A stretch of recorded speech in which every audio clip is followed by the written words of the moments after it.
Coucou les gourmands!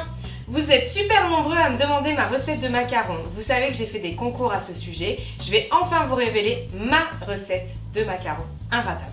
Allez, on y va? Vous allez avoir besoin de 200 g de poudre d'amande que vous aurez préalablement tamisée, 200 g de sucre glace, 2 fois 75 g d'œufs, 200 g de sucre, 50 g d'eau, 1 g de colorant jaune œuf, des paillettes alimentaires, ainsi que du caramel au beurre salé qu'on a déjà vu sur une autre vidéo. Pour commencer, nous allons préparer la meringue italienne. Dans ma casserole, je vais verser l'eau et le sucre. Dans le robot, je vais verser 75 g de blanc d'œuf. Je vais attaquer le sirop. À l'aide du thermomètre, on va surveiller la cuisson de notre sirop. À 113 degrés, on va pouvoir démarrer les blancs d'œufs qui sont dans notre robot. Et à 120 degrés, on va retirer le sirop du feu. Je verse mon sirop en pluie dans la cuve du robot et je vais laisser monter la meringue. Pendant que la meringue monte, je vais retamiser mes poudres, donc la poudre d'amande et le sucre glace, ajouter mes œufs et mon colorant.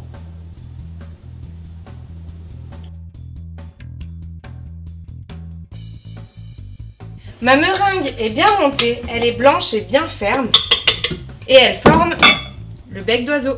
Je vais l'incorporer en 2 fois dans ma préparation.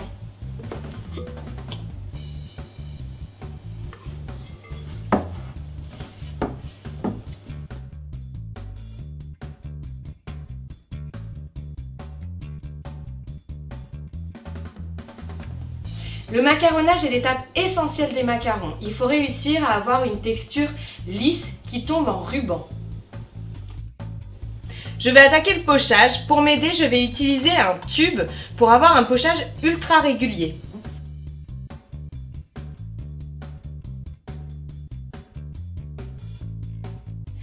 Après le pochage, je tape ma plaque de macarons. Je vais rajouter pour le côté girly des paillettes. J'enfourne à 145 degrés pendant 11 minutes. Mes macarons sont cuits, je vais maintenant les garnir avec le fameux caramel au beurre salé.